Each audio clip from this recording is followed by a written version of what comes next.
Hello everyone, today we will be demonstrating how to install the 48 volt Falcon. Let's start with our parts and components. Depending on what kit you bought, your components may differ slightly. However, what you will need is one parallel bus bar, one BB175 ring terminal cable per battery, and one 17 amp adjustable charger.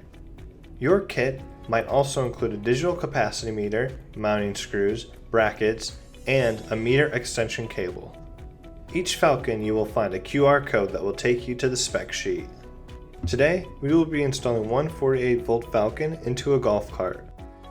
Begin by mounting your bus bar. It is crucial that the bus bar is placed in an open area where no objects will interfere with the connections.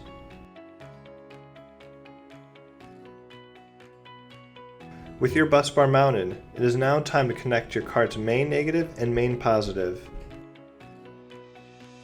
Now connect your BB175 cable for each battery you wish to install. Since we are installing one battery, we will be installing one BB175 cable to the bus bar. Make sure the black negative cables are connected to the negative end of the bus bar, and the red positive cables are connected to the positive end of the bus bar. It's very important to tighten your connections and place the caps back onto the bus bar.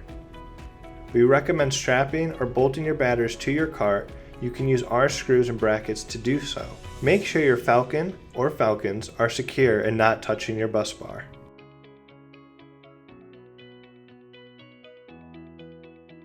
Next, turn on your batteries if they are not already turned on.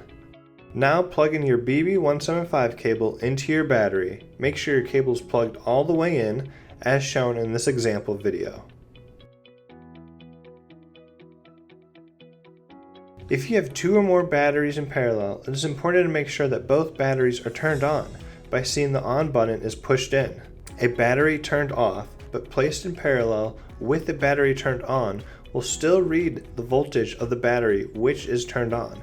This is why it's important to make sure each battery has the power button in the on position. Let's move on to charging your 48 volt Falcon. To use your 17 amp adjustable charger, place it in a position within the cart that makes sense for your application. You have the option to drill your charger into your application if you wish. Take your charger and plug it into an AC power source. Next, flip the switch in the on position, then plug in your charger into your battery. Make sure the cable is plugged in all the way. Your Falcon is now charging. Another option for charging is connecting a BB175 cable to the bus bar and connecting the charger directly to the BB175 cable. This way, you can charge your battery while leaving the battery connected to the bus bar. Last, if you wish to use the onboard charger, secure the cart ring terminals directly onto your bus bar, and then you can plug directly into your cart and begin charging. Warning: never charge the 48 volt Falcon past 58.8 volts. Never exceed the recommended charging voltage. And that's it. It's that simple.